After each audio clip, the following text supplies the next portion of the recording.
So the next part was a nice part. In this earlier example, we had a 3 cross 3 matrix, but now we have an n cross n matrix and we have to calculate its determinant.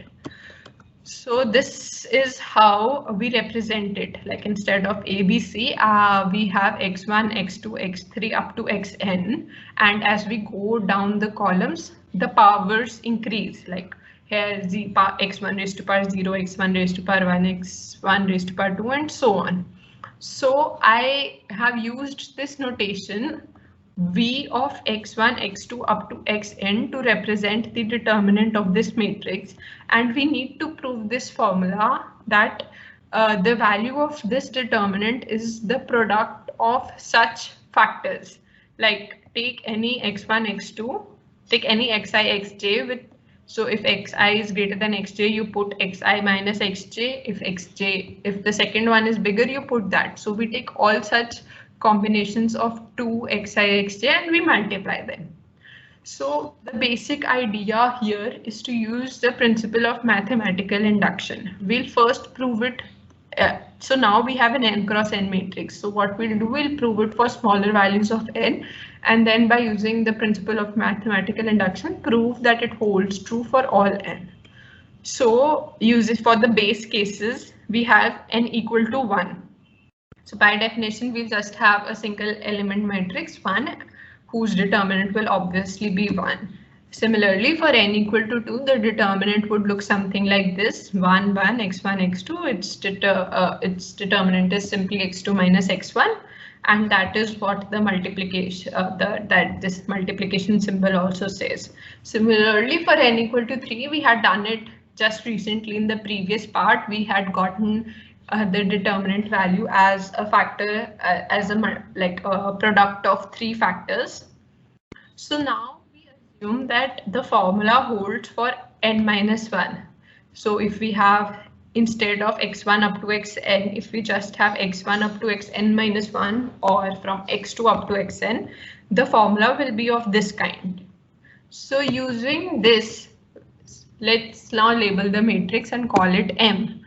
So we perform the following row operations on M to compute its determinants, and the operations are of the form: from the last row we subtract x1 times the second last row.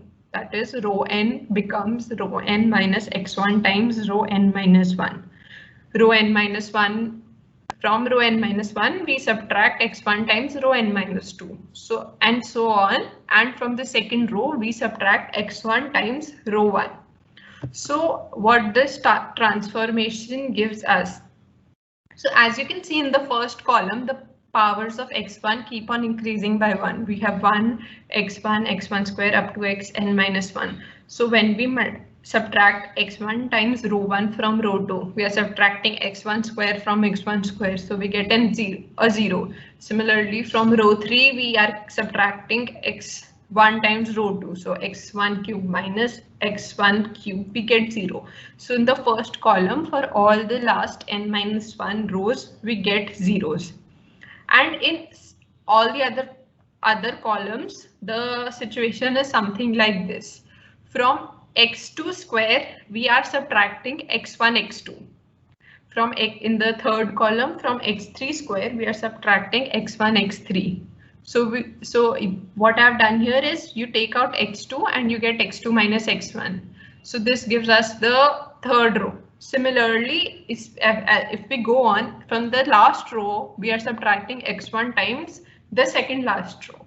So for column 2, what this does is x2 raised to power n minus 1 may say we are subtracting x1 into x2 raised to power n minus 2. x2 raised to power n minus 2 is the value in the second last row, and we subtract it and we take out x2 raised to power n minus 2 to get this factor common, x2 minus x1. So what we can see is that in the second column, except for the first entry, of course, all of them have this x2 minus x1 factor common. In the third column, x3 minus x1 factor is common. So in the ith column, xi minus x1 factor will be common, and so on.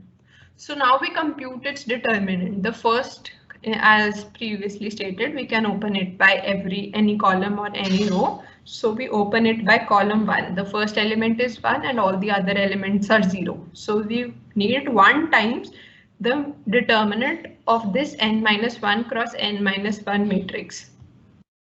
So what this is, when we do that, from each column we pull out this common factor, x2 minus x1 from first one, x3 minus x1 from the second one, and so on. So what that will give us, a similar matrix like M. Instead of it being an n comma n matrix, it will be an n minus 1 comma n minus 1 matrix, and instead of it going from x1 to xn, it will go from x2 to xn. That is n minus 1 values of x like x2, x3 up to xn. So what we have, and by induction we had assumed that for an n minus 1 cross n minus 1 matrix, the formula holds. So in the formula you see here, this v of x2, x3 up to xn is the value of the n minus 1 cross n minus 1 determinant that we get after pulling out the common factors. And the common factors are all of the type xi minus x1, where I goes from 2 to n. So the formula that we had discussed earlier here, it's basically taking all the pairs of x's that are present and putting them such that the one indexed by a greater number comes first. So this is what we are doing in v of x2 to xn. We have all the pairs which are required in x1, v of x1 up to xn, except from the pairs that have x1 with them, because the n minus 1 cross n minus 1 matrix does not have x1 in them, and that thing that is missing is provided by this. If you write it down and think about it, it will become very straightforward. And since this is what the principle of mathematical induction says, that we had assumed that the formula some property holds true for n minus 1, and using that assumption we proved it holds true for n, and we had already proved it for the base cases from n equal to 1, for n equal to 2, for n equal to 3. So by induction we say that it holds true for all n. That is the third question, and we move on to the fourth question. Okay, so I see a few doubts. Yeah, this is something that is done in 12th. Gohil Jaideep has asked, can we do C32 minus 1 and C? For which question? Gohil Jaideep, could you please, in 3A, let me go back. Yeah, you could do that. Yeah, you could do that. There is, it can be done in any way. It's just some basic mathematical computations. Okay, 3B, you had asked to, okay, you got it. Next, so I'll move on to the next problem, which is problem 4. So this is similar to the problem 1 we had discussed at the beginning. It is the first part. The problem basically says that we need to use Gauss-Jordan elimination method and the formula in terms of cofactors, that is the formula of adjoint, to compute the inverses of these matrices, and then we need to compare the results. The first part is same as the first problem, so I'm going to skip it. The second part is this matrix. So in second part, first we'll use Gauss elimination method, and I have separated it into two parts: case when cos theta is not equal to 0, and other part when cos, that will go over later, is when cos theta equal to 0. So again, writing it in the form of A combined with I, we have this matrix, And basic idea is to make this cos theta at A22 into 1 and this cos theta at A33 into 1 and making all this sine thetas as 0. So I have used the A22 element to remove A32 element. So instead of multiplying it by sine theta and dividing it by cos theta, what I've done is I've multiplied rho 3 by cos theta and subtracted sine theta times rho 2. So what it helps me with is that by the use of the property cos square theta plus sine square theta equal to 1, we directly get a 1 here. Like we have in this cos theta, we multiply it by cos theta and then add sine theta times, subtract sine theta times this minus sine theta. So we get a 1 here. Now we use this one to remove this sine theta and we divide the whole thing by cos theta to get a 1 here. So we have transformed the matrix into the identity matrix. So the matrix that is found on the other side will give us the inversion. So now this is why I had separated out the cases for cos theta equal to 0 and cos theta is not equal to 0, because if cos theta would have been 0, this division would not have been possible. So in order to ensure that this holds and we are not getting some like division by 0 errors, we have separated it out. So this is the final inverse that we get. The next case is when cos theta is equal to 0. So in this matrix, we put cos theta equal to 0 to get this matrix like this. We haven't done any row operations, just put in the value of cos theta as 0. So the first operation that is being done is to exchange rho 2 and rho 3. That helps to bring a non-zero value on A22 and non-zero value on A33. Now this is just simple. We need to divide rho 2 by sine theta and rho 3 by minus sine theta to get this neat expression. So we have converted A to the identity matrix. So the matrix that is found on the other side should be A inverse. So if you carefully notice, this matrix is the same as this A inverse. And how is that so? That is because whenever cos theta is 0, cos theta is 0 means that we are at an odd multiple of pi by 2. And whenever we are there, sine theta is either 1 or minus 1. So if sine theta is 1, then cosecant theta will be 1, and if sine theta is minus 1, cosecant theta will be minus 1. And obviously cos theta is already 0, so we put it there. And we have, instead of cosecant theta, you put in sine theta. So the formula is same for the case when cos theta is 0 or is not 0 and is given by this matrix. Excuse me, there should be just a theta missing here. But yes, that was the first part of the problem. The second part was same, find the inverse using cofactors. So these are the cofactors of the matrix. Like I have just calculated it, simple calculation of matrix of determinant of 9, 2, 2 matrices.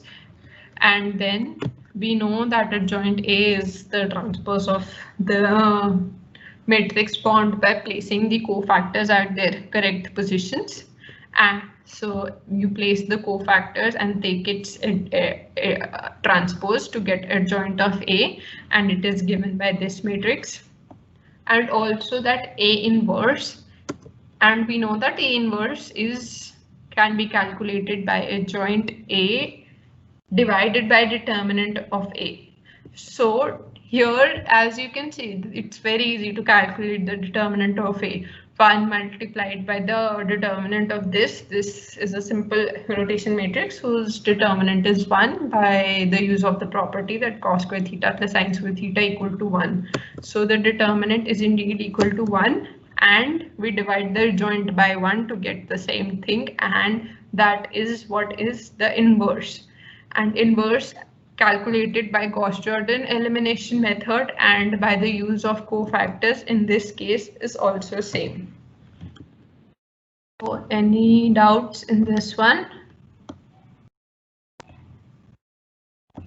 Okay, so there are no doubts. So I'll move on to the next question. Yeah, so problem 5 was we had to use Cramer's rule to solve this system of linear equations. We have 3 equations and 3 variables, and we need to find a solution to them if it exists. So the first thing for using Cramer's rule is to represent the system of linear equations in the form of Ax equal to b.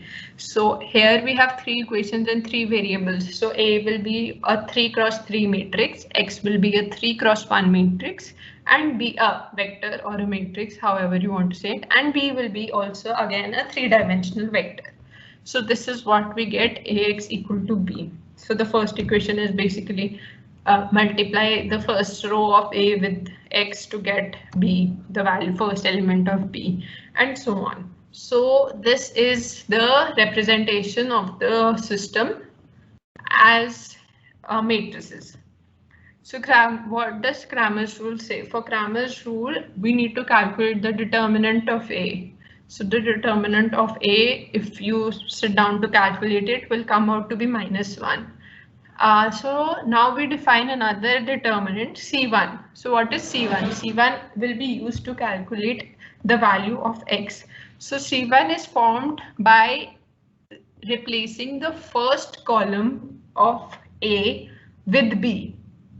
So we'll have, instead of -1, 3, 2 here, we'll have 7 -1 -3. That will give us determinant of A. Determinant of C1, like if we calculate the determinant of the matrix formed in this way. Similarly, for C2, you replace the second column of A with B and then calculate its determinant to get the value -3. And similarly, for C3, replace the third column of A with B and then calculate its determinant. By Cramer's rule, we know that the value of X is found by dividing determinant of C1 by determinant of A. That gives, okay, there's a mistake here. I put in -4. It should be 6 here. The determinant of C2 divided by determinant of A gives the value of Y, and similarly determinant of C3 divided by determinant of A gives the value of Z. So X is -6, Y is 3, and Z is 4. Since Cramer's rule, finding the values of the variables using Cramer's rules involves like the computation of 4 determinants, it's easy to make mistakes, and it's always a good idea to put in these values of X, Y, and Z in the equations and check for the answer. So put in -x plus 3y minus 2z, put in -6, 3, and 4 to get 6 plus 9 minus 8, that is 7. In the second equation, we get -3 into 6 minus 18 plus 3 plus 3 times 4. So that will give you -3 and so on. So it's always a good idea to check in order to make sure that no mistakes are done. This was the first part. Now in the second part, again representing the system of linear equations in the form of Ax equal to b, and we get the value of A, the value of X, and the value of B as follows. So now if we calculate the determinant of A in this system, you will get a 0, which means that A is not invertible or it does not have a full rank. So we can't use Cramer's rule here, because Cramer's rule required us to divide the determinant of C1 by determinant of 0, which would result in division by 0, and obviously that's not something we want to do. So Cramer's rule will not directly give us an answer to this system of linear equations. So in fact, if you compute C1, C2, and C3 matrices and then take their determinants, you will find that all 3 of them also come out to be 0. So this means that the system has infinitely many solutions.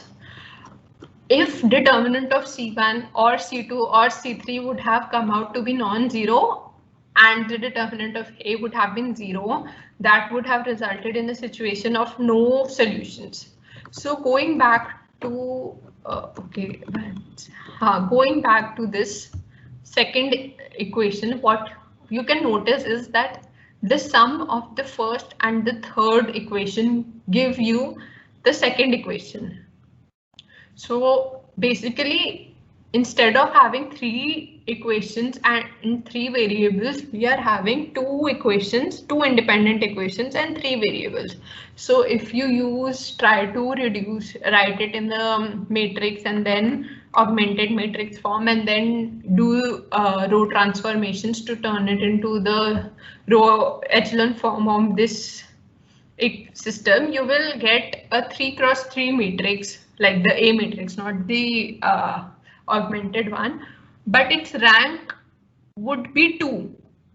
So you would have one free variable, like two columns will have a pivot and one column won't have a pivot. So that would be a free variable.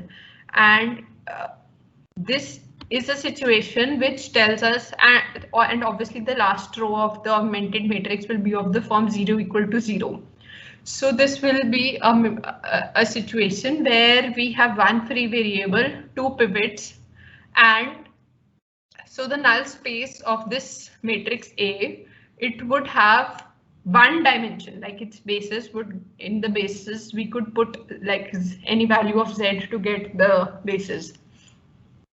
So the null space is not just the zero vector, and this is exactly the situation which tells us that the system will have infinitely many solutions, because you find a particular solution of this equation by putting in values, and then you add any vector from the null space, and the null space is not just the zero vector, it's a one-dimensional space. So from that space, you can pick up as many points and add it to the particular solution to get infinite solutions of this system. So this is equivalent to the situation which we described here, getting the determinant of A as 0 and the determinant of C1, C2, C3 as 0. It is the same case as having just a null space which has more elements apart from the zero vector. That was problem 5. Does anyone have a doubt in this? Okay, no doubts in this. Next, so this was the end of the problems which are marked as tutorial problems. We also had 10 problems marked as